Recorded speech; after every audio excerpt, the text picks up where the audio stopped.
কোশ্চেনটা ছিল e to the power twice x plus 5 into e to the power x plus 3 equal to 0 এর মূলদ্বয় x1 x2 হলে দেখাও যে x1 plus x2 equal ln3। যে ইকুয়েশনটা দেওয়া আছে এটা হচ্ছে এক্সপোনেনশিয়াল, তা যেহেতু মূলদ্বয় বলছে তার মানে এটা একটা দ্বিঘাত সমীকরণ। তো এই ক্ষেত্রে আমরা কী করি, এই যে e to the power twice x আছে এটাকে তো ভাঙায় আমরা e to the power x আর স্কোয়ার লিখতেই পারি, কারণ পাওয়ারে গুণ করলে এক্স আর টু গুণ করলে টয়েস এক্সই হয়, অর্থাৎ এটা ভাঙাই লিখতে পারি। আর এইদিকে যা আছে তাই। এখন এইভাবে তো আমরা ক্যালকুলেট করতে পারবো না দ্বিঘাত সমীকরণ। তো দ্বিঘাত সমীকরণকে এইভাবে ক্যালকুলেট যেহেতু করতে পারতেছি না, আমরা ধরি নেই যে ই টু দি পাওয়ার এক্সের value y, e to the power এক্সের ভ্যালু ওয়াই, তখন সমীকরণটা কী দাঁড়াবে, ই টু দি পাওয়ার এক্সের জায়গায় যদি ওয়াই বসাই দেই y square 5 e to the power এক্সের জায়গায় বসাই দিলাম ওয়াই আর প্লাস 3 ইকুয়াল টু 0।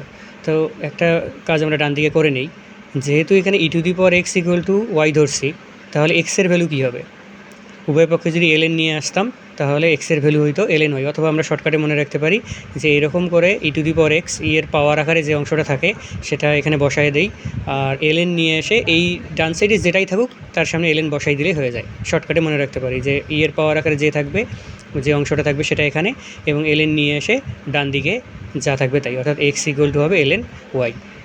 এক্স যদি ln ওয়াই এর সমান হয় তাহলে x1 কী হবে, ln y1 এর সমান, x2 কী হবে, ln y2 এর সমান। আচ্ছা, এখন এই ডান দিকে যে আমাদের সমীকরণটা আছে Y square plus 5y plus 3, এটা কিন্তু একটা দ্বিঘাত সমীকরণ, যেহেতু ওয়াই এর পাওয়ার সর্বোচ্চ পাওয়ার বা ওয়াই এর চলকের ঘাত সর্বোচ্চ 2। এর মূল ধরে নিলাম দুইটা, যেহেতু দ্বিঘাত মানে মূল তো দুইটাই হবে, তা ধরে নিলাম একটা হচ্ছে y1 আর একটা y2। তো মূলদ্বয়ের গুণফলের সূত্র, মূলদ্বয়ের গুণফল অর্থাৎ y1 ইন্টু y2, গুণফলের সূত্র হচ্ছে c/a। এখন c কোনটা, দ্বিঘাত সমীকরণে কনস্ট্যান্ট যে পদটা সেটাকে c বলা হয়, আর চলকের স্কোয়ারের যে সহগটা সেটাকে a বলা হয়। তাহলে c/a, c এর ভ্যালু হচ্ছে 3 আর ওয়াই স্কোয়ারের সামনে আছে 1, তাহলে 3/1 অর 3।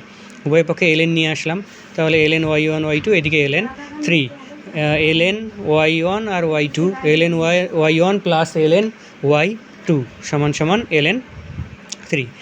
ln গুণ অবস্থায় থাকলে কী হয়, গুণ অবস্থায় থাকলে ওটা যোগ হয়, যোগের সূত্র ln y1 plus ln y2। ln y1 মানে কি, ওই যে ভ্যালু বের করে রাখছিলাম, x1 মানে ln y1 বসাই দিলাম, ln y2 অর্থাৎ x2, x1 plus x2 equal ln 3, এটাই দেখাইতে বলছিল।